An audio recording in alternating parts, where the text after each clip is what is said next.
Rəhim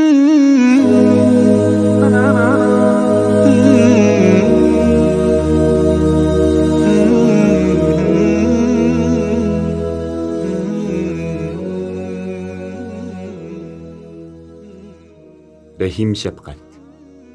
Rəhim şəfqət həmmimiz yaxşı biladigan, quloqlarga chiroyli anglanadigan bir so'z. Rəhim şəfqətning ma'nosi hammaga shunchalik aniq, tanishliq bo'lsa-mu, rəhim şəfqət aramizda tepilishi intayin az bo'lgan, balki nurg'un kishilarning qalbidan o'chirilib ketgan bir axloqqa aylanib qoldi. Butun insoniyat Alloh taolaning rəhim şəfqətiga zo'r ehtiyojliq bo'lib, hamma uning rəhim şəfqətini tilaydi.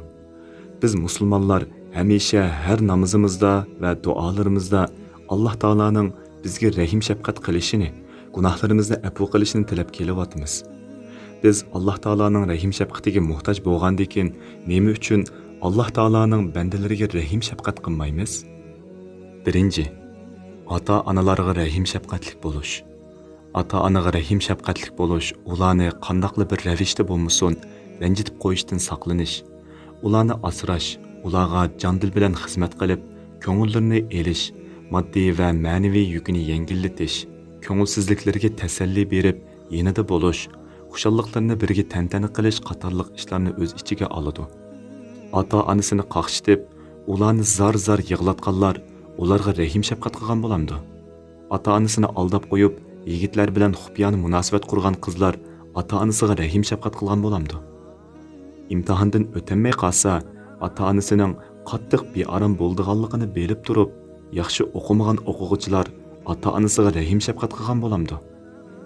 Ota-onasini har doim ziyorat qilib, yo'qlab, hol ahvol so'rab turmasdan telefon orqali hol so'rab qo'ydiganlar ularga rahim shafqat qilgan bo'lamdi. Halbuki ota-ona bolalarining telefondagi ovoziga emas, balki ularning didorini ko'rishni va peshonasiga so'yib qo'yishni orzu qiladi. Ota-onasiga ehtiyojli narsalarni avatib qo'yib, ularni haftalab, oylab, hatto yillab ko'rmaydiganlar ularga rahim shafqat qilgan bo'lamdi. Halbuki ota-onalar bolalarining mol dunyosiga, so'g'i salomlariga emas, balki ularning didoriga muhtoj. Ota-onalarni bu ne'matdan nima uchun mahrum qilamiz? Shaksizki mundoq qildiganlar ota-onasini qaqshatganlardir. Ikkinchi, urug' tuqqanlarga rahim shafqat qilish. Urug' tuqqanlarga rahim shafqat qilish, ularni boy, kambag'al deb ayirmay, qildi, qilmadi deb hisoblashmasdan, izdimidi deb og'rinmay, yaxshi, yomon deb farqlantirmay, qo'lidan kelgan yaxshiliklarni qilish, qiyinchilik tortib qolganlarga moddiy yordam qilish, qandoqli bir ish uchun hozir bo'lish, hech oyam kunlarda ularning uyiga birinchi bo'lib qadam tashrif qilish, musibat va g'amkinlik kunlarda ularning yanida birga bo'lish qatorliq ishlar bilan ularga tuqqanchilikni yetkazishni talab qiladi. 3. Bolalarga rahim shafqat qilish. Payg'ambar alayhissalom butun rahim shafqat turlarida insoniyatga eng yaxshi ulgu bo'lganidek, bolalarga rahim shafqat qilishdimi eng yaxshi ulgu edi. Payg'ambar alayhissalom bir kuni Aqra ibn Habis degan kishi bilan o'ltiradi. Payg'ambar alayhissalomning nevarasi Hasan ibn Ali keladi.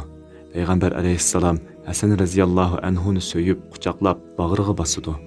Bu ahvolni ko'rgan Aqra ibn Habis bu ishqa hayronligini ifodalab, "Mening 10 bolam bor. Ulardan birini so'yib boqmadim", deydi. Payg'ambar alayhissalom bu odamning tosh yurakligiga ajablanib, "Rahim shafqat qilmaydiganlar rahim shafqatga erisholmaydi", deydi.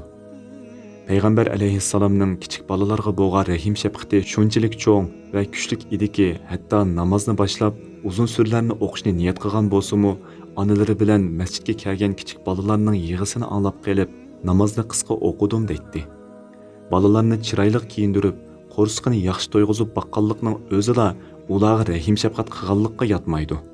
Balki ularni kelajakda algi foydali yaxshi odam qilib tarbiyalash yo'lida ko'yimchanlik ko'rsatish, ularning aqliga tushib turib, mushkullarini birga hal qilish, ularni urmasdan, xo'rlamasdan yaxshi va ulgilik muomala qilish rahim shafqatning jumlasidandir.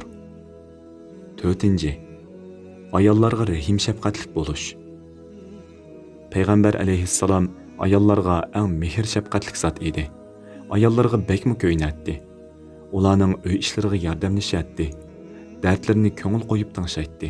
fikrlarini anglaytdi. Hatto umumiy musulmonlarning ishlariga munosabatlik cho'ng ishlardimi ayollar bilan kengashadi, fikrlarini olatdi. Payg'ambar alayhissalom sahobalarni ayollarga rahim shafqatlik bo'lishga qattiq tashabbus qilib, mu'minlardan iymoni eng komil bo'lg'ini, axloqi eng go'zal bo'lg'inidir. Sizlarning eng yaxshinglar o'z ahliga eng yaxshi muomala qilganlaringlardir, deydi. Mehr muhabbat ayollarni asrash va ularga hurmat qilishdan boshlanadi. Payg'ambar alayhissalom mashhur vido xutbasida va vafot bo'lish oldidagi eng oxirgi vasiyatida ayollarga yaxshi muomala qilinglar deb vasiyat qilgan. Qizlarni o'g'illardan tuvan ko'rish, ularga qo'pol muomala qilish, ularni tabiatiga uyg'un kelmaydigan ig'ir ishlarga buyurish, qiz bola o'qib nima bo'ladi deb ularni o'qishdan mahrum qilish, ba'zi bir eski o'gay onasining nayranlariga ishinib, ularni ezish, haqoratlash, hatto urush, ularning dardiga quloq solmay, nozik ko'ngliga azor qilish qatorliq nachar ishlarni qiladigan otlar qalblaridan rahim shafqat sug'urib elingan baxtsiz kishilardir.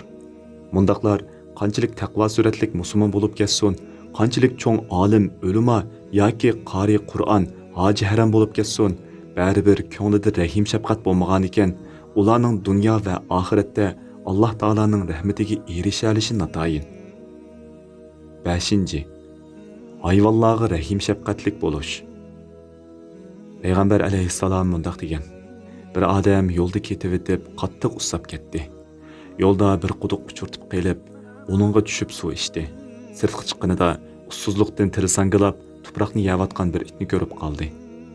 U odam o'z-o'ziga bu it menga o'xshash qattiq usab ketibdi dedi-da, quduqqa tushib, o'tkiga suv to'ldirib, tishi bilan o'tkini tishlab, qo'li bilan quduqning girvikini tutib, quduqdan chiqib, yiliqi itni sug'ardi. Alloh taolo uning bu ishiga xursand bo'lib, uning barcha gunohlarini mag'firat qilib etdi. 7. Asi gunohkor kishilarga rahim shafqatlik bo'lish. Alloh taolo Qur'oni Karimda "Zalika kuntum min qablu famanallohu alaykum", ya'ni ilgari sizlarmi ana shundoq edinglar.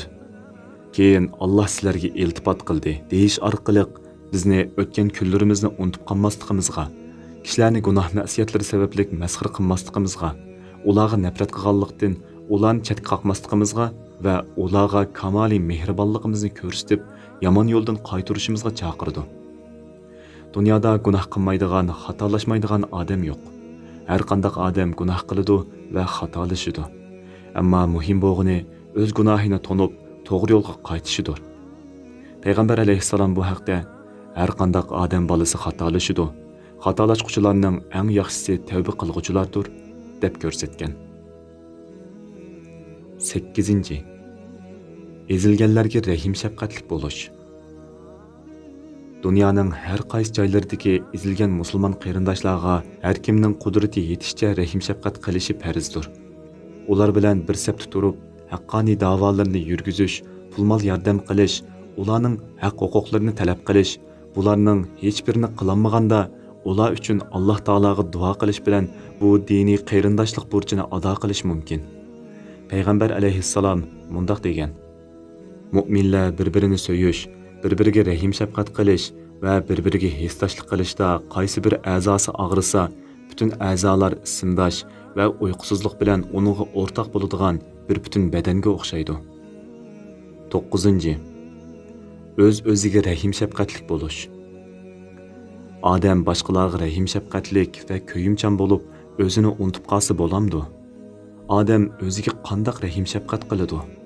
Odam o'zining tan sog'ligiga ziyonliq bo'lgan narsalarni tark etish, aroq ichmaslik, tamaki chekmaslik, zina qilmaslik bilan o'zining yuz obro'yiga salbiy ta'sir ko'rsatadigan nashoyon ishlardan yiroq turish bilan va o'zining oxiratligi uchun ziyonliq bo'lgan gunoh ma'siyatlardan qo'l uzish bilan o'ziga rahim shafqat qilgan bo'ladi. 10. Butun insoniyatga rahim shafqatlik bo'lish. Mayli musulmon bo'lsin, mayli kofir bo'lsin, butun insoniyatga rahim shafqatlik bo'lish hargiz qiyin ish emas. Balki nihoyatda osondir.